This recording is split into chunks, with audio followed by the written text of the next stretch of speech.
Assalamualaikum warahmatullahi wabarakatuh. Kawan-kawan, ini betul-betul mengejutkan kita. Kenapa mengejutkannya? Anies diprediksi akan menggantikan Gibran kalau Gibran dimaksulkan. Mahfud MD sendiri yang memberikan kode kerasnya. Kode keras, kawan-kawan. Loh, dari mana saya mendapatkan informasi ini? Dari mana buktinya? Datanya apa? Pasti kawan-kawan ketawa, senyum, atau barangkali gembira seperti saya. Sekarang kan isu memaksulkan Gibran itu kan sangat menggelora.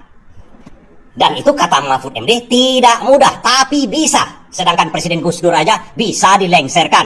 Presiden Soeharto aja bisa dilengserkan. Itu menurut Mahfud MD. Dan itu memang faktanya, datanya begitu.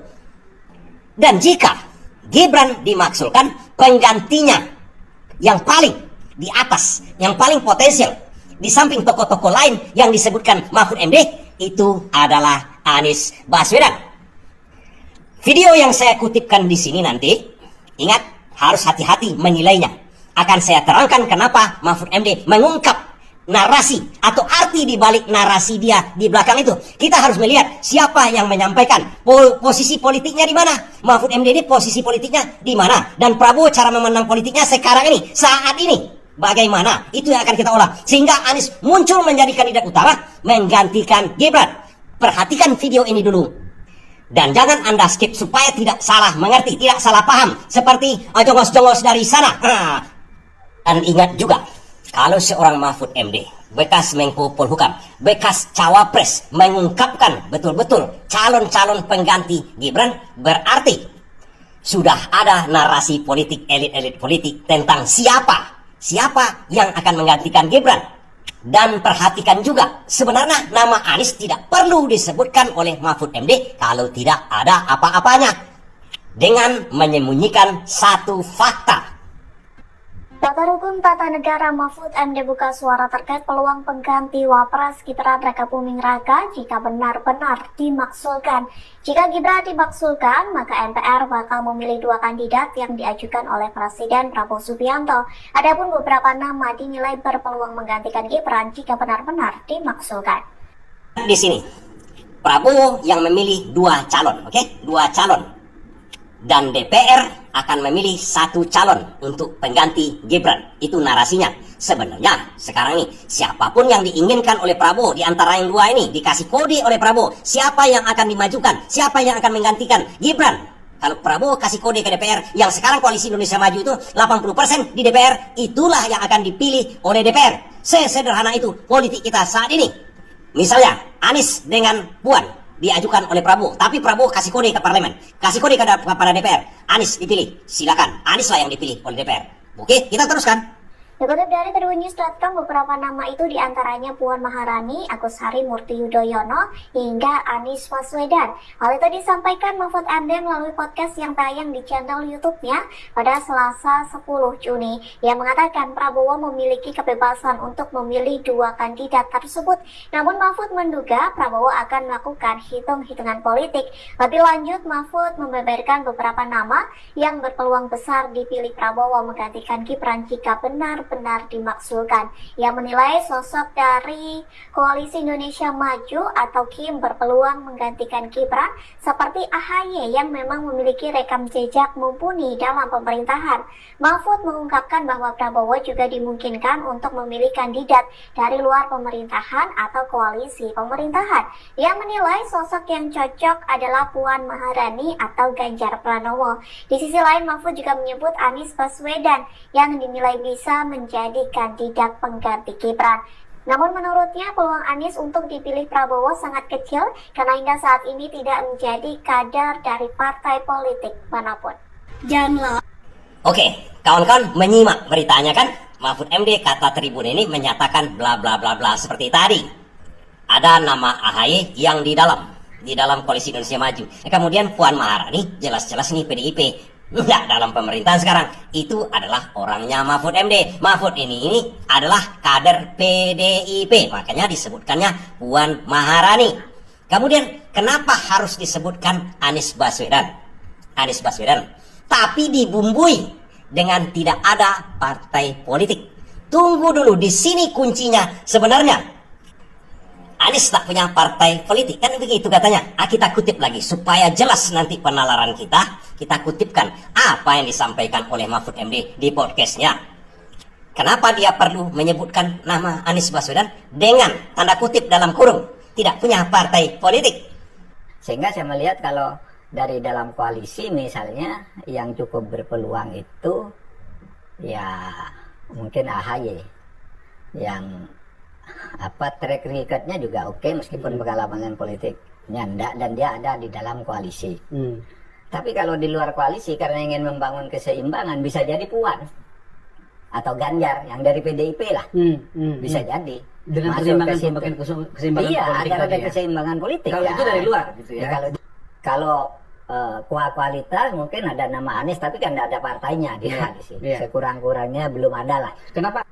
Nah, bisa kita lihat di sini kata-kata atau narasi dari Mahfud MD untuk membangun keseimbangan politik. Prabowo harus memilih Puan Maharani, kan itu yang dikatakannya.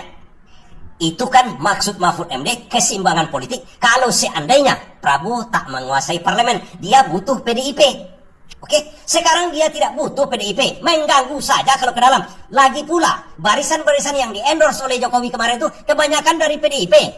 Budi Gunawan, bekas kepala BIN, menjadi menangkap Menko Polhukam sekarang menggantikan Mahfud MD. Itu orang PDIP. Kalau lagi untuk keseimbangan politik, ngapain lagi dipilih dari Koalisi Indonesia Maju? AHY misalnya kan, Koalisi Indonesia Maju sudah dikuasai Prabowo, nggak perlu perimbangan politik lagi dia. Oke, dua-duanya tidak perlu perimbangan politik. PDIP sudah menyembah kepada Prabowo, minta-minta bertemu dengan Prabowo. Kemudian banyak kasus-kasus yang menyangkut ke PDIP, Prabowo terpaksa diam atau pura-pura diam sekarang ini. Kalau di Koalisi Indonesia Maju juga begitu. Ngapain lagi ditundukkan orang yang sudah tunduk? Satu-satunya logika politik yang harus ditundukkan itu adalah barisan anak abah. Barisan rakyat sekarang. Kalau anak abah ditundukkan dengan memilih Anies Baswedan menggantikan Gibran oleh Prabowo meroket. Prabowo akan menyatu lagi. Prabowo akan didukung habis-habisan oleh rakyat Indonesia. Karena satu-satunya elemen yang tak mendukung Prabowo saat ini adalah anak abah. Tengok itu, minta mengadili Jokowi itu siapa orang-orangnya? Anak abah. Kemudian masalah ijazah palsu, itu anak abah. Yang mengganggu pemerintahan Prabowo sekarang itu kebanyakan dari anak abah. Mengganggu dari segi kebenaran, itu maksud saya. Karena dasar permintaan pemaksulan Gibran ini karena kerja-kerja rezim yang lama, kan itu. Kalau PDIP termasuk ke rezim yang lama, rakyat tak percaya. Ngapain pula diangkat Puan Maharani yang bersama dengan rezim yang lama? Kalau untuk keseimbangan politik, keseimbangan politik itu kalau dari segi parlemen, Prabowo tak membutuhkan apa-apa lagi. Koalisi Indonesia Maju sudah besar sama dia. Yang membuat bingung Prabowo ini sekarang kan anak abah yang terus mencukil-cukil masalah. Ya memang bermasalah rezim yang lama itu, yang dimotori oleh Gibran dan Jokowi. Apa saja masalah kasus korupsi masuk ke Gibran. Apa saja masalah-masalah yang mengguncang dunia ini masuk ke ke Jokowi, ke Gibran, ke Bobi Nasution, ke Tito Karnavian. Satu-satunya logika politik kalau ingin membangun keseimbangan politik itu adalah menggait anak abah. Menggait anak abah itu apa caranya? Menjadikan Anies Baswedan menjadi wapres, pengganti Gibran. Sangat sederhana itu. Kemudian katanya sengaja dinarasikan oleh Mahfud MD. Tidak punya partai politik, ya tidak ada kekuatan politiknya. Jangan lupa, Anies Baswedan itu menjadi capres itu tak ada partai politik. Itu narasi menyesatkan dari Mahfud MD. Gunanya apa? Berarti di sini. Ada artinya di sini. Bisa kita lihat di sini. Berarti kandidat utama itu adalah Anies Baswedan. Dengan cara apa Mahfud MD mengecilkan arti dari Anies Baswedan? Mengatakan bahwa Anies Baswedan tidak punya partai politik. Supaya apa? Supaya Puan menjadi kandidat utama. Untuk penyeimbang katanya. Padahal PDI itu tak perlu sama Prabowo kan? Tak ada diperlukan oleh Prabowo. Dihengkangkan aja begitu gampang sama dia. Apalagi banyak masalah di PDIP. Yang membuat rakyat tidak simpati lagi kepada PDIP kan? Itu yang saya maksudkan. Kalau kita dari anak abah bisa mencermati hal itu. Kita mencermati aja dari elit-elit itu. Udah bergaung itu. Bergaung nih kandidat-kandidat yang akan maju menggantikan Gibran. Kalau seandainya Gibran ini memang dimaksulkan dan udah ada calon-calonnya. Sekarang kita teruskan analisanya. Siapa yang akan dipilih Prabowo saat ini? Saat ini saya katakan. Sekarang kita teliti dari kemauan Prabowo. Dari mana kita teliti? Dari kebijaksanaan Prabowo yang mengarah ke sekarang kebijaksanaannya sama dengan Anies Baswedan. Sudah saya jelaskan di konten-konten sebelumnya. Penerimaan negara itu yang menurut Anies Baswedan dipisahkan dari Menteri Keuangan oleh Prabowo, diikutinya cara Anies Baswedan, tapi dengan improvisasi Dirjen Bea Cukai dan Dirjen Pajak dia yang tuju. Dan kasus yang terbaru Novel Baswedan, sepupu Anies Baswedan, ditunjuk menjadi Satgasus Penerimaan Negara. Yang kasus terbaru, Aceh, yang mayoritas memilih Anies Baswedan. Anies Baswedan menang mutlak di Aceh. Terakhir dizolimi oleh Mendagri dengan memberikan 4 pulaunya kepada Bobi Nasution di Sumatera Utara. Prabowo menganulirnya. Prabowo marah. Prabowo naik pitam. Apa artinya? Siapa yang akan dipilih Prabowo nantinya? Kalau untuk menstabilkan keadaan politik yang dirusak oleh geng Solo, udah pasti Anies Baswedan. Rupanya Mahfud MD mengungkap hal ini. Kita analisa dari balik layar. Terima kasih. Assalamualaikum warahmatullahi wabarakatuh. Tidakkah kita melihat sekarang tamatnya Jokowi, tragisnya akhir dari kehidupan politik Jokowi, bahkan kehidupan keluarganya, bahkan kehidupan geng Solo atau pengikut-pengikutnya. Dan yang lebih parah lagi, dia membawa PDIP ke jurang yang paling dalam bersamanya. Sementara Anies Baswedan dengan Prabowo ngopi-ngopi menontonnya. Pertama, apa yang mendasari saya mengatakan Jokowi ini sudah tamat, sudah habis sebagai pribadi, sebagai insan politik? Dengan menjauhnya Prabowo. Kenapa Prabowo menjauh? Dari mana kita bisa melihat Prabowo menjauh? KPK yang dipimpin oleh orang yang diangkat oleh Jokowi, di mana dicermati oleh para pengamat itu adalah geng Solo juga. Ketua KPK sekarang itu yang dipilih oleh Jokowi sekarang menyelidiki korupsi di Sumatera Utara. Tangan kanan dari Bobi Nasution, menantu dari Jokowi, ditangkap. Apa artinya di situ?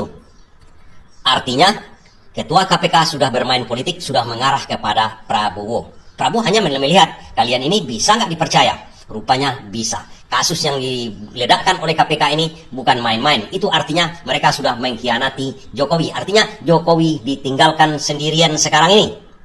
Kedua, dengan dianulirnya 4 pulau yang diberikan oleh Mendagri kepada Bobi Nasution. Yang di belakang itu mungkin aja sumber minyak atau pariwisata yang dikuatkan oleh Luhut, ada investor yang akan masuk di 4 pulau di Aceh. Dianulir oleh Prabowo. Sementara Mendagri sudah menetapkan kepada Bobi Nasution. Langsung Prabowo mengembalikan pulau itu ke Aceh. Apa artinya? Prabowo mulai meninggalkan Jokowi. Kemudian, Bareskrim gagal atau menunda gelar perkara ulang yang akan dibackingi oleh 7 ahli untuk menguatkan keaslian ijazah Jokowi.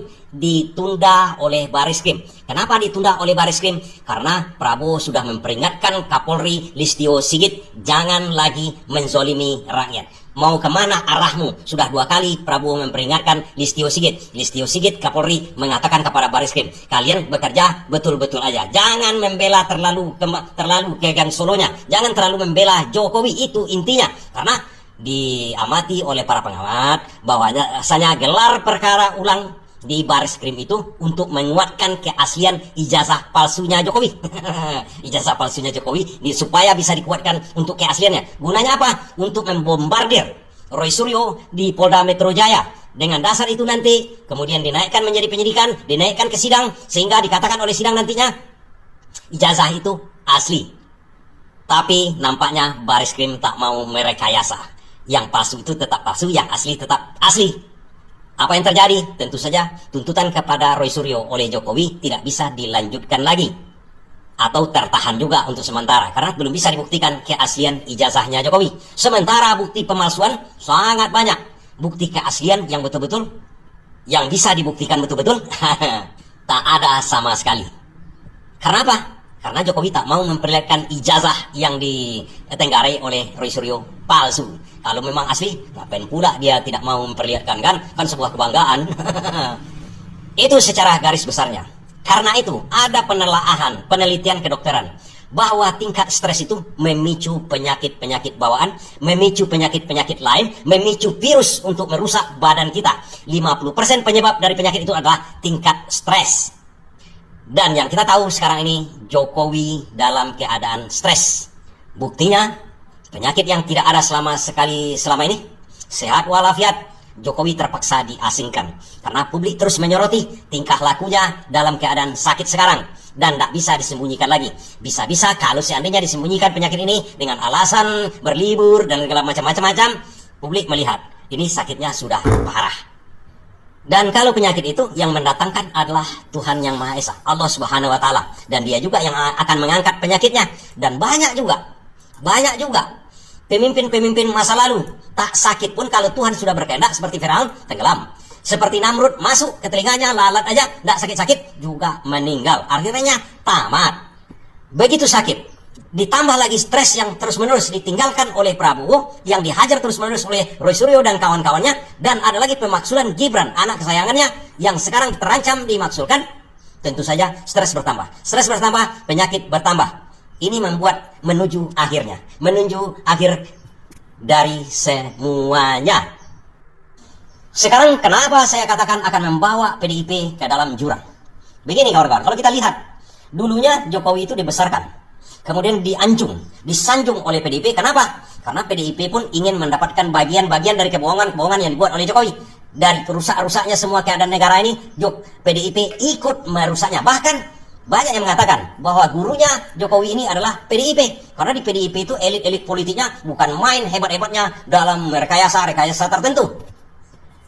Dan tak bisa dibantah bahwa PDIP sangat terkait dengan carut-marutnya yang terjadi sekarang ataupun sebelumnya. Karena yang terjadi sekarang, baik korupsi, baik rekayasa dan macam-macam itu akan terkait dengan PDIP. PDIP lah faktor yang membuat Jokowi mau dan bisa melakukan hal itu.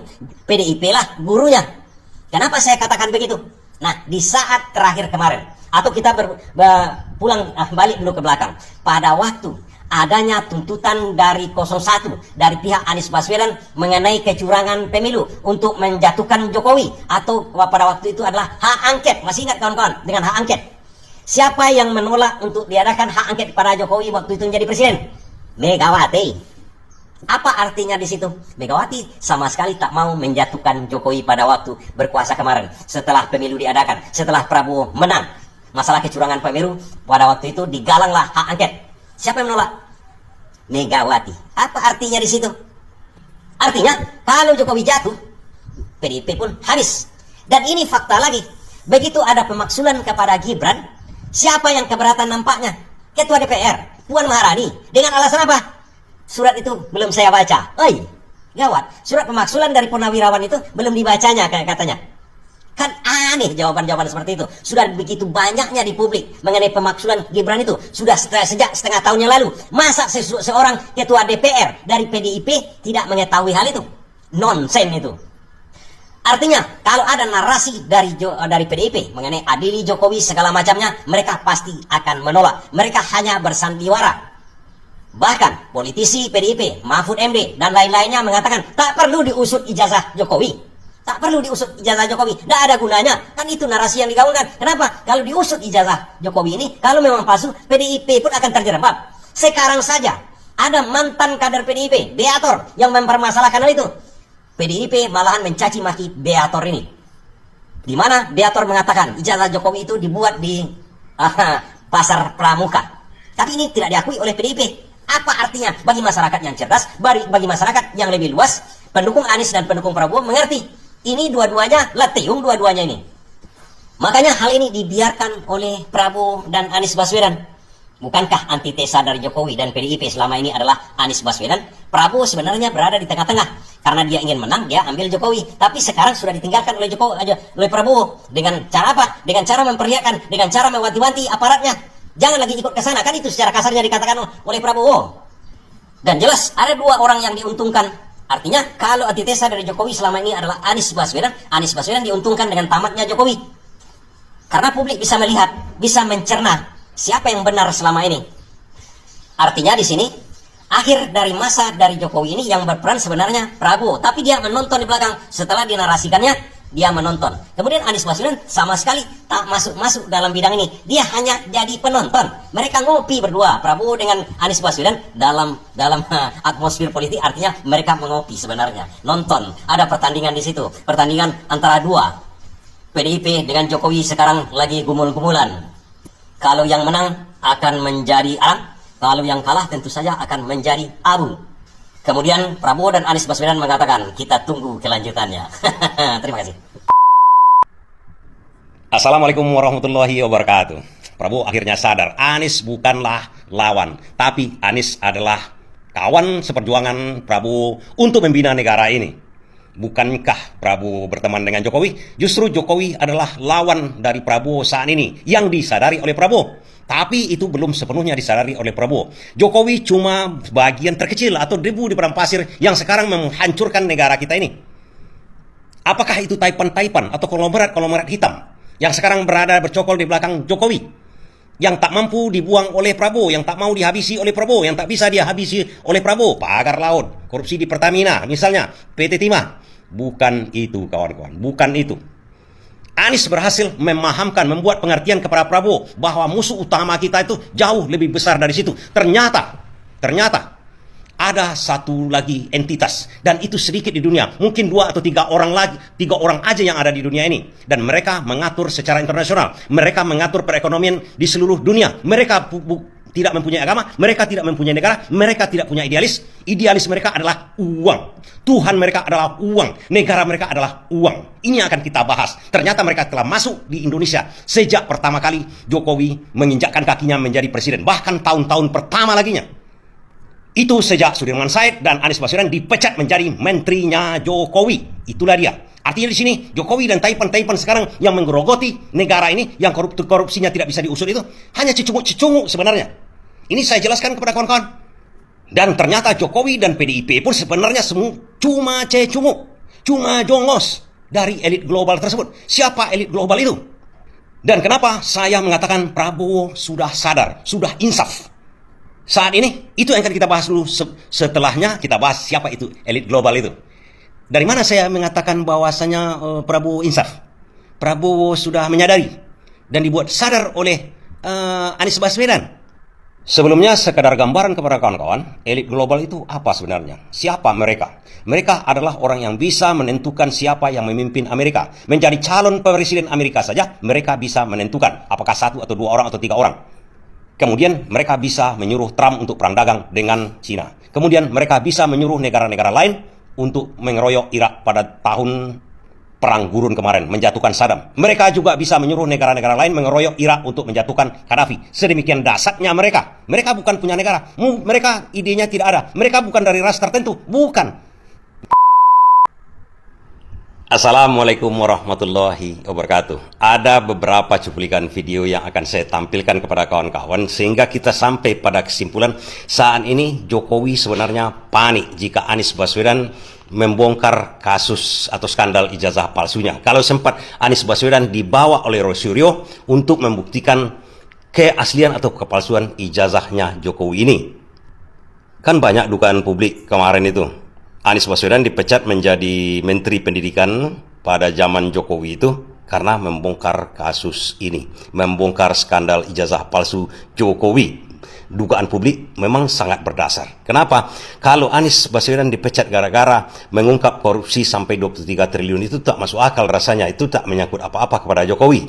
Tapi kalau menyangkut ijazah, skandal ijazah palsu ini akan luar biasa besarnya pada waktu itu.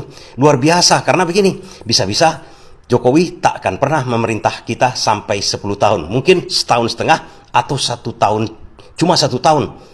Presiden Jokowi menjadi presiden. Habis itu dipecat gara-gara ijazah. Mungkin saja, kan begitu. Karena kan tidak masuk akal kawan-kawan. Coba bayangkan sekarang. Misalnya, Prabowo di-endorse oleh Gibran. Kemudian tiba-tiba setahun setengah, habis itu Gibran dipecat oleh Prabowo. Begitu juga Anies Baswedan ini. Anies adalah tim suksesnya, atau ketua tim bagian-bagian ketuanya lah di tim suksesnya Jokowi, dan berhasil memenangkan Jokowi menjadi presiden. Kemudian diangkat menjadi Menteri Pendidikan. Tapi nggak sampai 1,5 tahun dipecat. Kan nggak logis. Kalau masalah korupsinya nggak ada masalah. Tapi kalau ijazah, skandal ijazah palsu ini, barangkali saja Anies Baswedan yang akan saya cuplikan videonya sama kawan-kawan sudah berhasil 100% menyimpulkan tentang ijazahnya Pak Jokowi ini. Dan inilah yang membuat Jokowi panik saat ini. Data-data yang berkaitan dengan Pak Jokowi, dengan UGM, dengan Pak Kasmujo dan lain-lain itu jauh lebih lengkap dibandingkan kita di Indonesia. Saya ajak Anda untuk bergabung bersama dengan seorang sahabat ini, Dr. Suryadi, orang awak juga sama dengan Bung Hatta, yang sekarang jadi pengajar di Leiden University. Assalamualaikum. Waalaikumsalam Mas Her. Yeah. Apa kabar Mas Her? Alhamdulillah, ini ngomongnya udah kayak orang awak, udah kayak orang Belanda ini. Bukan, masih Padang. Oh, masih Padang. Oh iya, kelihatan kalau kayak gitu masih kelihatan. Iya. Oke, Anda Anda membuat beberapa tulisan ya. Menurut saya ini saya terkejut loh kok data-data di Leiden University lebih lengkap ya dibandingkan bahkan jangan-jangan lebih lengkap dari UGM sendiri gitu.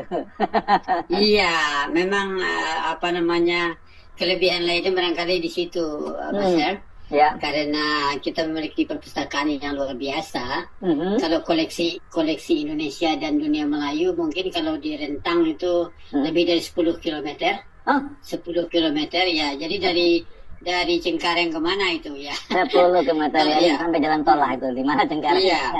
Iya, Oke. ya. Ya, dan soal Pak Jokowi ini juga banyak ya, Anda punya data soal itu tadi ya, termasuk Pak Kasmujo ya, Anda lengkap, saya lihat Anda punya lengkap sampai tahun kapan dia masuk UGM-nya dan angkat dengan siapa saja dosen waktu jadi asisten dosen, Anda punya semua itu ya? Iya, saya menelusuri dan semua ini karena sebenarnya saya sebagai orang akademik tentu tergugah juga dengan apa yang terjadi di tanah air begitu. Ya. Walaupun secara langsung sebenarnya tidak ada urusan saya, tapi toh saya bermula dari sana sebagai orang akademik dan Yes. saya merasa ini juga semacam apa itu tugas saya juga Iya. memberi saran atau menambahkan informasi Ya, terserah mau diapakan nanti di tanah Ya. air begitu. Ya, curiosity sebagai seorang akademisi gitu ya, dan Iya. dan Anda beruntung datanya lengkap dan bisa diakses oleh publik ya, data itu semua ya. Oh, semua bisa diakses ya. Oh, nggak perlu Saya ngumpet-ngumpet kayak Pak Alisman gitu ya, ke UGM nggak perlu kayak gitu ya. Tidak, ya. Dan juga tidak akan ditanya ini untuk apa dan segala macam ya. Oke. Nah, oke. Ya. Sekarang mari kita share apa saja temuan Anda nih soal ijazahnya seputar kontroversi ijazahnya Pak Jokowi itu. Ya, jadi sekali lagi terima kasih Mas Her untuk Ya. acara kita ini. Sebenarnya saya ingin berbicara secara umum dan apa namanya sharing informasi lah begitu mengenai hal-hal yang terkait dengan polemik ijazah Pak Jokowi ini. Ya. Jadi pertama nanti saya akan bicara soal apakah Jokowi mengapa dia tidak mau memperlihatkan ijazahnya itu dan dalam pandang saya bagaimana gitu. Yes. Barangkali itu saya kemukakan dulu.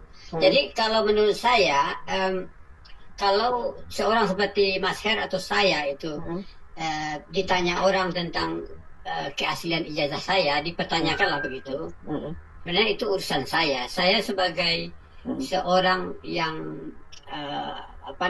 belajar ya, tentu sangat malu itu saya melibatkan institusi tempat saya diberi pengetahuan, tempat saya dibesarkan secara intelektual, dalam konteks ini tentu UGM, untuk melibatkannya begitu. Jadi saya sebagai seorang mantan mahasiswa alma mater begitu, alumni maksud saya, itu saya malu ya. Saya perlihatkan saja ijazah saya. Jadi ini sebenarnya satu ini dalam pandangan saya ya.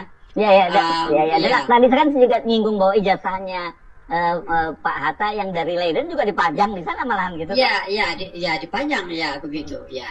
Jadi alangkah dari segi kemanusiaan tidak baiknya kita sudah diberi pelajaran, sudah dibesarkan, sudah menjadi insinyur oleh sebuah universitas yang memberikan kita bekal intelektual, terus kita libatkan sehingga dia mengalami problem seperti sekarang ya. Nah, itu pertama ya. Nah, itu pandangan saya ya. Yang kedua itu soal pernyataan Pak Jokowi bahwa ijazahnya hilang begitu kan? Saya dengar begitu ya. Atau ini persisnya bagaimana? Enggak, sebenarnya Pak Jokowi masih menyimpan ijazahnya. Itu kan sempat muncul, itu yang menyebutkan orang lain, bukan Pak Jokowi. Itu jadi Pak Jokowi sendiri, ya Pak Jokowi nyimpan, ya, beliau kan mengaku menyimpan itu dan ditunjukkan kepada wartawan dan juga ditunjukkan kepada polisi kan pengakuan Pak Jokowi. Iya. Gitu. Iya. Jadi ini tambahan-tambahan yang dari yang lain begitu ya. Barangkali. Ya. Saya kira itu hilang karena kemungkinan hilang itu saya pernah mengalami di sini dengan satu student saya dari Indonesia karena dikirim lewat pos sehingga tidak sampai begitu. Nah, kami akhirnya menerbitkan satu penjelasan dan mengganti, tapi bukan ijazah ya. Ya, bukan ijazahnya kan, itu nomor registernya sudah ada kan ya. Jadi kalau dalam konteks Pak Jokowi saya kira tidak hilang kan, karena Ya. beliau kan tinggal di Solo dan kuliah di Jogja kan, menghadiri kan, jadi langsung diberikan waktu itu kalau benar ya, Iya, betul. ke tangannya gitu. Iya. Tidak mungkin hilang dalam simpanannya sendiri, itu bukan urusan UGM tuh kalau hilang dalam simpanannya sendiri gitu. Ya. Nah, ya begitu. Nah, yang berikutnya ada soal Insinyur Kasmujo yang mengaku sebagai pembimbing skripsi Pak Jokowi ini. Mungkin ada slide yang saya kirimkan, barangkali itu bisa oke. ini ya. Pak Kasmujo ini kan mula-mula beliau berkata sebagai pembimbing, tapi saya dengar belakangan bisa dirubah lagi begitu kan. Pak Jokowi yang mengklaim beliau sebagai pembimbingnya dalam sebuah reuni. Dalam sebuah begitu ya. Nah, saya menemukan data di Leiden bahwa sebenarnya Pak Kasmujo pada tahun 1976 itu sudah menjadi dosen tetap di Fakultas Kehutanan UGM ya. Pada tahun 1976 ya. Dan itu dalam slide yang saya berikan ya ini bisa kita lihat ini ya, bisa lihat ini pangkatnya apa titelnya masih BSc ya di sini ya. Iya, BSc ya. Tampaknya pada masa itu di Fakultas Kehutanan UGM itu mungkin ada sarjana muda begitu, sehingga BSc kebanyakan BSc, tapi sudah ada yang insinyur beberapa orang. Nah, Pak Kasmujo itu tercatat pada tahun 1976 diangkat menjadi dosen tetap. Nah, belakangan saya dengar beliau itu mengatakan waktu itu masih asisten gitu. Nah, betul. Ini menurut saya ini perlu dipertanyakan mengapa Pak Kasmujo itu terkesan berubah-ubah begitu loh. Jadi jelas sekali bahwa Pak Kasmujo waktu itu sudah diangkat sebagai dosen ya. Ini ada di sini kelihatan ada beberapa temannya ya, yang satu angkatan. Iya, ada beberapa temannya begitu. Nah, jadi penyataan bahwa beliau itu asisten itu saya jadi bertanya, karena data ini saya bicara dengan data tertulis ya. Dari mana ini? Anda dapat data ini dari mana? Ini dari buku yang ditulis oleh salah seorang mantan dekan, yaitu Sabarnudin ya. Dalam buku Jejak Langkah Fakultas Kehutanan UGM Mencerdaskan Bangsa. Ya, jadi itu jelas sekali di sana ya. Nah, jadi mungkin masih banyak hal yang perlu diketahui di Pak Kasmujo ini ya. Barangkali Pak Kasmujo bisa berterus terang barangkali apa yang terjadi, tapi jelas bahwa dalam buku ini Pak Kasmujo sudah BSc, sudah diterima menjadi dosen pada 1976. Saya mengira beliau mendapatkan gelar insinyur mungkin sekolah lagi ya. Sambil ya, sama jadi dosen gitu. Ya, jadi begitu. Nah, itu soal Pak Kasmujo. Dan soal berikutnya adalah mengenai soal jurusan teknologi kayu ini ya. Saya menulis itu di satu yang saya lihat dikutip oleh banyak media. Dan ini menarik sekali karena di dalam buku Panduan Akademik 2023 Program Sarjana Program Studi Kehutanan UGM itu dijelaskan bahwa di Fakultas Kehutanan itu memang tidak ada jurusan teknologi kayu gitu. Ya. Jadi ada beberapa jurusan yang sudah ada pada waktu itu ya. Jadi misalnya disebut bagian waktu itu konservasi sumber daya hutan, kemudian bagian ekonomi perusahaan hutan, bagian manajemen hutan ya, dan bagian budidaya hutan ya. Nah, kemudian itu dikembangkan menjadi bagian silvicultur namanya ya. Silvicultur. Jadi iya. Jadi saya sudah menelusuri berbagai sumber di sini dan jelas bahwa apa yang disebut oleh Pak Jokowi dalam reuni itu jurusan teknologi kayu itu tidak ada. Tidak ada. Saya dalam logika kita kan, Mas Her, kalau seorang kuliah di sana barangkali dia tahu sekali jurusan itu kan. Iya. Ya, mungkin lupa lah ya. Mungkin lupa ya. Saya sendiri misalnya dalam lulusan Sasa Daerah program studi Minangkabau ya, Bahasa dan Sasa Minangkabau tahun 1991 di UNAN misalnya ya. Ya, itu jelas sekali ya. Jadi ini kan menjadi polemik apakah jurusan ini ada atau tidak. Tapi saya sekali lagi ini bersumber dari data tertulis. Ya. Saya telusuri banyak buku mengenai sejarah UGM di sini yang tersimpan di Leiden, itu tidak ada jurusan itu. Oke. Oke, dan jadi ini dari pernyataan Pak Jokowi waktu reuni itu ada dua ternyata yang tertimbul pertanyaan soal Pak Kasmujo yang disebut sebagai pembimbing skripsinya, begitu kan ya?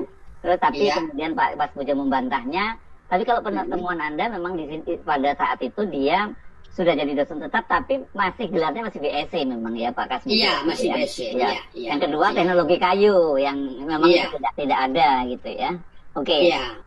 Ya, jadi logikanya kalau Pak Kasmujo sekolah lagi, berarti tahun 85 ya masuk akal dia sudah insinyur begitu.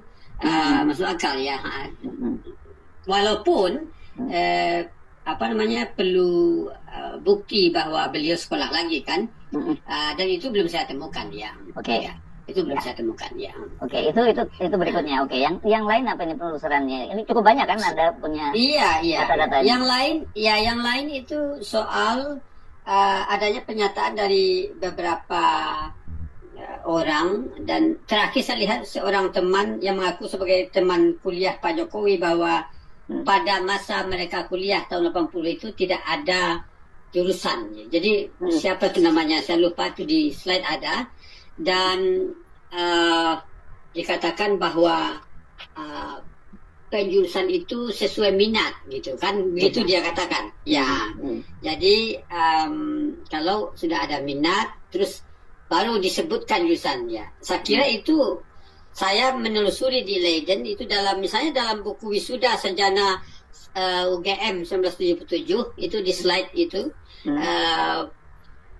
dapat dilihat bahwa pada masa itu lulusan Fakultas Kehutanan UGM itu disebutkan jurusannya. Iya. Tahun 77 ya sudah seperti itu ya. Iya. Jadi antara lain itu jurusan ekonomi jurusan ekonomi perusahaan hutan, kemudian jurusan pembinaan hutan, dan kemudian jurusan teknologi hutan ya.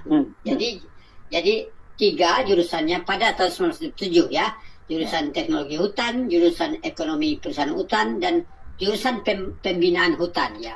Nah, kemudian silvicultur itu kemudian kan ditambahkan itu. Jadi logikanya tahun 1977 aja sudah disebutkan lulusannya itu dalam buku itu jurusan. Masa tahun 80 tidak ada. Itu kan terbalik logikanya kan? Ya. Jadi pasti sudah ada jurusan pada materi. Tapi jurusan teknologi kayu tidak disebutkan. Ya. Nah, itu yang saya temukan Mas Her dari buku tadi, wisuda UGM 1977 ya. Ya. Itu jelas sekali. Di luar itu data-data yang Anda temukan kan banyak juga, termasuk soal dekan dan sebagainya kemarin menimbulkan kontroversi dan sebagainya, itu juga cukup ramai loh ya. Gitu. Selain itu apa lagi misalnya? Apa di luar? Nah, ini soal dekan itu menarik sekali juga. Saya akan mengelaborasi sedikit. Jadi terkait dengan ijazah Pak Jokowi ini kan mengaitkan 2 dekan kan, yaitu Bapak Ahmad Sumitro dan Bapak Sunardi Prawiro Hatmojo. Ya. Nah, nah ini menarik, mungkin diletakkan slide-nya di situ. Yang saya temukan adalah bahwa ternyata ada tiga sumber yang saya telusuri. Sebenarnya bisa dikategorikan ketiga sumber itu. Yang pertama itu buku Pak Sumitro sendiri. Oke. Itu ya di slide bisa kita lihat kan. Dan yang kedua itu buku Pak Sabarudin tadi, yaitu Jejak Langkah Fakultas Kehutanan UGM Mencerdaskan Kehidupan Bangsa. Nah, yang ketiga adalah website dari UGM sendiri yang bisa diakses secara online. Nah, dalam buku Pak Sumitro itu jelas sekali di sampul belakang. Saya lihat kemarin saya turunkan tulisan itu di Sumber1.com, tapi sudah diambil dikutip oleh media-media lain. Iya, media lain. Itu dikatakan beliau menjabat 4 periode. Periode pertama 1978 sampai 1980. Periode kedua 1980 sampai 1983. Oke. Dan periode ketiga 1983 sampai 1986. Dan periode terakhir 1989 sampai 1994. Jadi mengikut sampul belakang, keterangan sampul belakang buku Pak Sumitro sendiri, beliau menjadi dekan periode ketiga saat Pak Jokowi lulus sarjananya begitu. Ya. Pak Jokowi mengklaim dia lulus sarjana begitu. Nah, sementara dalam buku Sabarudin itu dicatat lain periode Pak Sumitro ini ya. Periode pertama itu 1978 sampai 1979. Iya, kemudian periode kedua 1980 sampai 1981. Oke. Periode ketiga 1988 sampai 1991. Ya. Periode keempat 1991 sampai 1994. Ya. Jadi berarti pada menurut catatan Sabarudin ini, ketika Pak Jokowi lulus memang bukan Pak Sumitro yang dekan. Ya. Nah, sementara buku yang sama mencatat Pak siapa ini? Sunardi, ya, menjadi dekan pada periode pertama 1982 sampai 1984. Oke. Periode kedua 1984 sampai 1985. Periode ketiga 1985 sampai 1988. Ya, beliau 3 periode. Nah, dengan catatan ini, kalau betul berarti ketika Pak Jokowi mengklaim beliau lulus dari Fakultas Kehutanan UGM, yang menjadi dekan adalah Pak Sunardi, begitu. Jadi sesuai dengan apa itu lembaran yang beredar itu, ya. Nah, tapi menariknya website UGM yang bisa diakses itu mengatakan, dan itu dinyatakan dalam sebuah ralat begitu. Ya, betul. Saya tidak tahu kapan ini diralat gitu, tapi orang yang ahli teknologi mungkin akan tahu gitu. Jadi dikatakan bahwa dalam karirnya Pak Sumitro menjabat 4 periode memang ya. Tapi berbeda